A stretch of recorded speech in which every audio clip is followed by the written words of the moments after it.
SB2, what that did is, if you've gone to a regular town meeting, and Selectman Keene here sort of alluded to it, that you don't do things by secret ballot. It's they give you yellow cards, and that's, you go through the checklist, and if you're on the checklist, they give you a yellow card. That's a voter card, and the moderator will go, all those in favor of the motion to buy a fire engine, raise your voter card, and everybody holds up their yellow voter cards.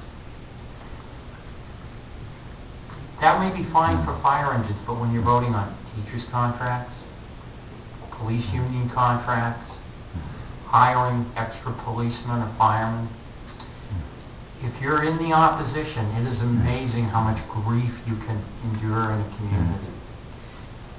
You kids go to school the day after the school meeting, and they're getting grief from the teacher because you stood up and spoke against the teacher's raise.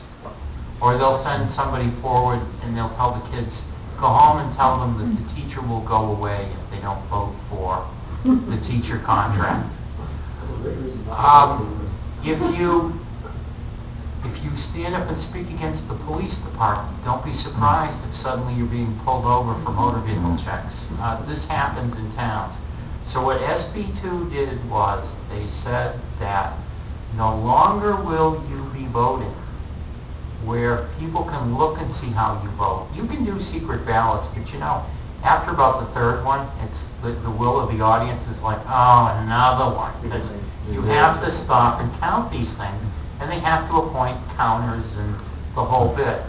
So what SB2 says is, just like you go into the voting booth and you vote to pick who you want for selectmen, who you want for road agent, if you still elect road agents, or checklist supervisors, you get to vote on all the warrant articles the same way. So no one knows if you're for or against the teacher's contract. No one knows if you're for or against buying the police cruiser, because you mark it on a ballot in the privacy of the voting booth, and you turn it in, and they get counted later. That's the primary thing of what Senate Bill 2 is. Vermont has operated on a system like this for a long time. So what happens is you have a deliberative session, which is like the traditional town meeting, but you don't vote on anything. So after everybody's through, it's just announced it moves on to the ballot unless you've amended it and changed it. And about a month later, you go in and you vote. And at the end of the day, when all the ballots are counted, you find out if stuff passed or it failed.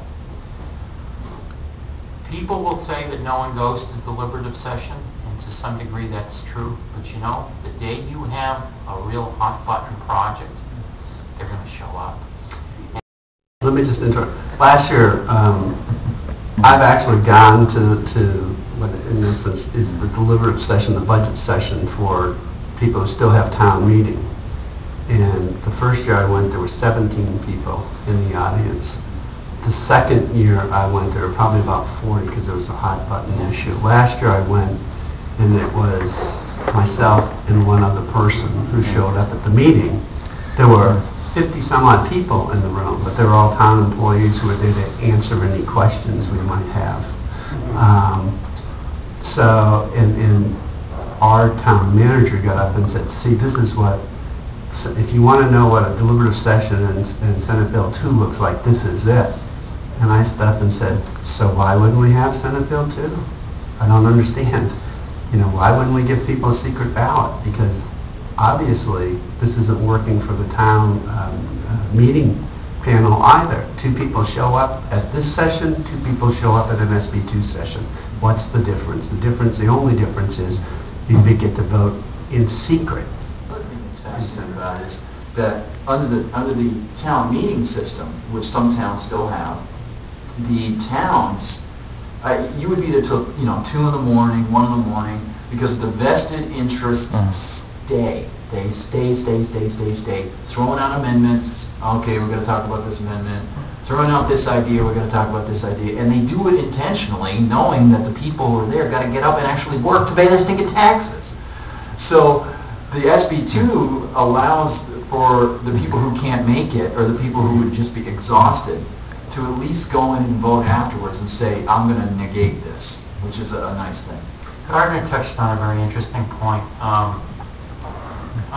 It's more common under the traditional town meeting is, years ago there used to be a state senator from Newport named Harry Spanos, and he's long since gone, but what would happen is you would hold a night meeting, they would start at 7, and somewhere around 9, 10 o'clock people start drifting out and going home.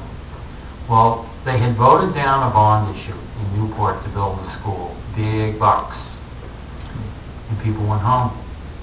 And 11:30, when the hall was down to 25 people instead of hundreds and hundreds, Harry Spanos got up and moved to reconsider the vote on the bond issue. The reconsideration motion passed, they revoted the bond issue, and it passed. And people got up the next day, and when they read their union leader, they saw that the school they had voted down through a parliamentary maneuver in the 11th hour now had passed, and they were going to be saddled with paying for it. And from that date forward, Harry Spanos, who had been dubbed by the union leader as Midnight Harry, that name stuck with him for the rest of his life. But that happens. These are some of the parliamentary maneuverings that go on at town meeting. And yes, the town employees are there, the school employees are there. That's one of the things that Senate Bill 2 has helped eliminate, is because you vote a month later in the voting booth and nobody else sees how you vote. Sure, there's still some political machinations. Town meeting wouldn't be the same without it. But yes, sir. So these deliberative sessions, nothing binding occurs in them? You just go there and listen to bureaucrats pontificate and that kind of thing? Well, yes, that is a true statement, but there's actually a little more. You have the ability to amend anything that's brought before town meeting in the deliberative session. You could have a warrant article to spend $75,000 to, improve a park. And at the deliberative session, you could vote to reduce that to, say, $30,000 because you found out that they're not going to be able to do all the work in the first year, so why are they asking for all the money? But they can do $30,000 worth of work. So we're going to amend this down to $30,000, and that passes. And that's now what the warrant article will look like on the ballot. Is instead of being $75,000, it's going to be now $30,000. Or the first year or two that SB2 was in place, a lot of us wound up amending articles down to 0. So it would go to the ballot of, shall the town vote to raise and appropriate $0 to do some purpose? But after a year or two, I think most of us just started letting stuff go through and trying to convince people to vote it down. Unless you're angry with some of the bureaucrats.